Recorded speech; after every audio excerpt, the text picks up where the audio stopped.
दोस्तों इस वीडियो में हम एक्सेल के कुछ बेसिक फॉर्मूला सीखेंगे। टोटल फाइंड करना, परसेंटेज फाइंड करना, काउंटिव फंक्शन कैसे यूज़ करते हैं और इफ फंक्शन कैसे यूज़ करते हैं, ये सारी चीज़ें सीखेंगे हम। और भी थोड़ी बहुत कुछ बेसिक चीज़ें देखेंगे। दोस्तों अब तक जिन्होंने चैनल को सब्सक्राइब नहीं किया वो प्लीज़ सब्सक्राइब कर लीजिए। इस चैनल पे आपको ऑथेंटिक इन्फॉर्मेशन मिलेगी, चाहे वो ज्वाइनिंग से रिलेटेड हो, चाहे वो पोस्ट से रिलेटेड हो, इसको आप प्रेफरेंस दें, ये सारी जानकारी आपको ऑथेंटिक इन्फॉर्मेशन इस चैनल पे आपको मिलेगी। चलिए स्टार्ट करते हैं दोस्तों। तो दोस्तों सबसे पहले हमें इसमें टोटल फाइंड करना है। तो टोटल के लिए मैंने पिछले अपने वीडियो में फॉर्मूला बताया था आपको, आज थोड़ा दूसरे ढंग से करते हैं फाइंड। तो हमें अमित का मैथ्स, इंग्लिश और रीजनिंग के टोटल मार्क्स कितने होंगे वो फाइंड करना है। तो आप क्या करिए, अमित के सारे मार्क्स सेलेक्ट कर लीजिए। कैसे सेलेक्ट करते हैं आप, अपने माउस का लेफ्ट टैब दबा के रखिए और आगे जब बढ़ाते हैं आप तो वो सारे सेलेक्ट हो जाएगा ये, ठीक है। फिर होम पे जाइए और इधर देखिए आप लास्ट में ऑटो सम का ऑप्शन है, ये ऑटो सम का ऑप्शन है। ऑटो सम के ऑप्शन पे आप जैसे ही क्लिक करेंगे ये अगली लाइन में इसका सम फाइंड कर देगा, ठीक है। ऐसे हमें रोहित का भी टोटल मार्क्स चाहिए, सबका चाहिए, मतलब हमें टोटल मार्क्स, ठीक है। तो ये जो मार्क्स हमने फाइंड कर लिए इसको कॉपी कर लेते हैं। कॉपी करने के लिए आप अपना माउस का राइट टैब दबाइए, ये पूरा खुल जाएगा आपके सामने। कॉपी पे लेफ्ट क्लिक कर दीजिए माउस से, ठीक है। फिर नीचे आए, हमें रूबी तक पूरा जो लास्ट तक है, हमें जो लास्ट तक है सबका मार्क्स चाहिए, तो सबको सेलेक्ट कर लेते हैं।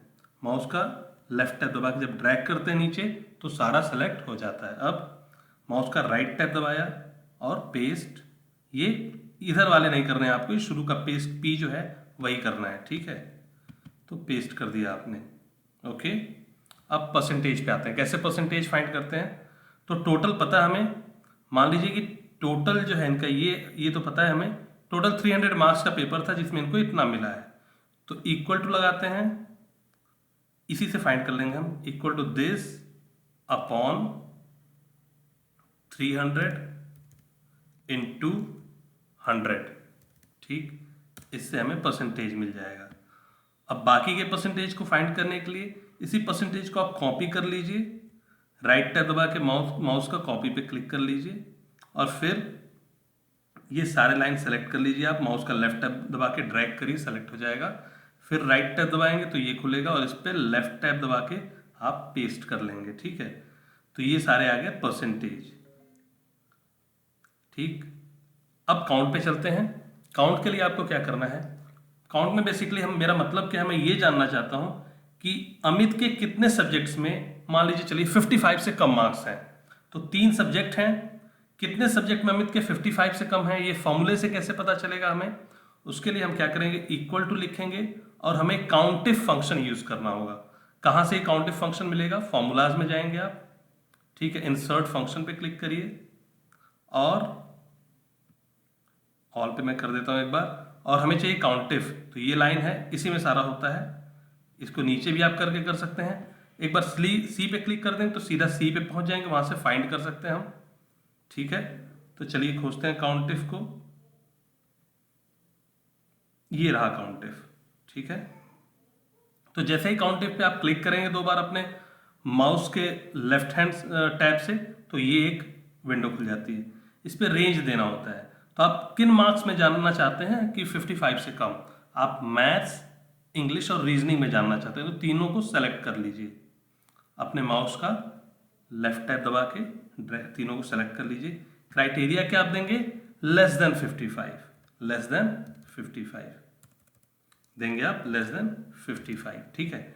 ओके करिए, आ गया 1, मतलब एक सब्जेक्ट में अमित का 55 से कम मार्क्स है और वो आपको पता है इंग्लिश है, ठीक है। अब यही सेम फंक्शन हमें सब में लगाना है, तो इसको हम कॉपी कर लेते हैं। कॉपी किया और नीचे वालों में सबको सेलेक्ट करके नीचे तक, सेलेक्ट कैसे करते हैं, लेफ्ट टैब दबा के माउस का नीचे ड्रैग करते हैं, सेलेक्ट हो जाता है। अब राइट टैब दबाया, पेस्ट का ऑप्शन आया, पेस्ट पे लेफ्ट टैब से क्लिक कर दिया, तो ये आ गया। मतलब रोहित का सभी सब्जेक्ट में 55 से ऊपर है, इसका एक सब्जेक्ट में कम है और इसका 3 सब्जेक्ट में कम है, कीर्ति का। ऐसे पूरा डेटा आ गया हमारे पास, ठीक है। अब स्टेटस, मान लीजिए स्टेटस में हम जानना चाहते हैं पास या फेल। हमारा क्राइटेरिया मान लीजिए ये है कि अगर उनका सभी सब्जेक्ट में 55 से ऊपर है तो वो पास है, अदरवाइज फेल है। मतलब अगर इसमें 1 या 3 या 1 2 कुछ भी आ रहा है तो इसका मतलब वो फेल है, 0 आएगा तभी पास होगा, ठीक है, क्योंकि जब 0 आएगा तभी उसके सभी सब्जेक्ट में 55 से ऊपर होंगे, ठीक है। तो मैंने कहा ओके। अब मैं इफ फंक्शन लगाऊंगा इसमें। इफ फंक्शन कैसे लगाते हैं, इक्वल टू, फॉर्मूलाज पे गए फिर से और इंसर्ट फंक्शन पे क्लिक किया, ठीक है। हमें चाहिए इफ फंक्शन, तो अब ए पूरा है, चाहे तो ऐसे नीचे भी जा सकते हैं और एक बार आई पे आ जाएंगे तो उसके बाद हम ढूंढ सकते हैं। तो ये रहा हमारा इफ, उस पर क्लिक कर दिया, ये खुल गया हमारे पास विंडो, ठीक है। तो अब हमें क्या चाहिए, इफ लॉजिकल टेस्ट हमारा ये है, इफ दिस इज G7, ये G column 0, G7 is equal to 0, तब क्या करेगा ये, पास, ठीक है। G7 is equal to 0 pass, otherwise fail, ठीक। अब आप चाहें तो यहां से ओके कर सकते हैं। तो इसने क्या कहा, फेल। अब इसी को आप कॉपी करके और बाकी की लाइन को सेलेक्ट करके माउस को नीचे ड्रैग करते जाइए, लेफ्ट टैब दबा के और फिर राइट टैब दबा के पेस्ट कर दीजिए, ठीक है। तो इसने बता दिया कौन फेल है और कौन पास है। ऐसे आपका पूरा डेटा रेडी हो गया। अब एक चीज और, जो पिछले वीडियो में मैंने आपको बताया था मर्ज एंड सेंटर कैसे करते हैं, उसको फिर से एक बार देख लेते हैं। मर्ज एंड सेंटर के लिए अब देखिए ये डेटा पूरा जो हमारा शीट बनी है वो यहां तक डेटा पूरा जा रहा है और ये ऐसे यहीं तक आ रहा है, तो अच्छा नहीं लग रहा है। इसको बीच में लाना पड़ेगा, marks detail of students of an exam को। तो क्या करते हैं, उसके लिए इसको सेलेक्ट करते हैं और यहां तक की पूरी रोज हम सेलेक्ट कर लेंगे, ठीक है। उसके बाद हम होम में जाएंगे, ठीक, मर्ज एंड सेंटर पे क्लिक कर देंगे। अब ये सारी सेल, अभी देखेंगे ऊपर आप अलग अलग सेल्स हैं, लेकिन इसमें सारी सेल मर्ज होके एक सेल बन गई, ठीक है। तो आपसे कभी एग्जाम में पूछते हैं बोल्ड करने को भी इसको, फिर तो आप यहाँ पे होम पे जाइए, बोल्ड पे क्लिक कर दीजिए, फिर अंडरलाइन कहते हैं तो अंडरलाइन कर दीजिए। अगर कहते हैं इसका साइज बड़ा कर दीजिए आप, तो यहाँ से आप साइज भी बड़ा कर सकते हैं, होम में ही होता है ये, इसको आप 16 कर दीजिए। ये सारी चीजें मैंने ऑलरेडी प्रीवियस वीडियो में बता रखी हैं, ठीक है। एक मोस्ट इंपॉर्टेंट चीज आपसे पूछा जाता है, जो ऑलरेडी मैंने प्रीवियस वीडियो में बताया था, फिर से बता देता हूं, हेडर एंड फुटर लगाने को। तो आप क्या करते हैं, हेडर एंड फुटर के लिए इंसर्ट पे जाते हैं, क्लिक करते हैं, इंसर्ट पे क्लिक किया, इधर हेडर एंड फुटर का ऑप्शन है, इस पे क्लिक किया, अब हेडर एंड फुटर लग गया। ये 3 पार्ट में लग जाता है, ठीक है, ये 3 पार्ट में लग जाता है। इसके बाद जिसमें वो कहते हैं राइट वाले में या लेफ्ट वाले में या सेंटर वाले में आप हेडर में जो भी कहेंगे वो आप लिख देंगे, और नीचे होता है फुटर।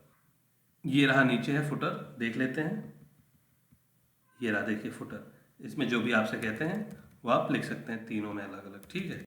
तो जो भी रिक्वायरमेंट होगी एग्जाम में आपको उसको फॉलो करना है। बाकी इनमें आप बॉर्डर लगा सकते हैं, सेलेक्ट कर लीजिए पूरा, ठीक है, ये लाइन, फिर नीचे आ जाइए, ठीक, होम पे जाइए और यहाँ से बॉर्डर का ये ऑप्शन आता है, अंदर जाइए, ऑल बॉर्डर्स का ऑप्शन है, सेलेक्ट करके बॉर्डर लगा दीजिए। और भी कुछ अगर बोल्ड करने को कहते हैं या चेंज, तो वो आप उस हिसाब से एग्जाम्स में कर सकते हैं। आशा करता हूं दोस्तों आप लोगों को ये वीडियो पसंद आया होगा। धन्यवाद दोस्तों।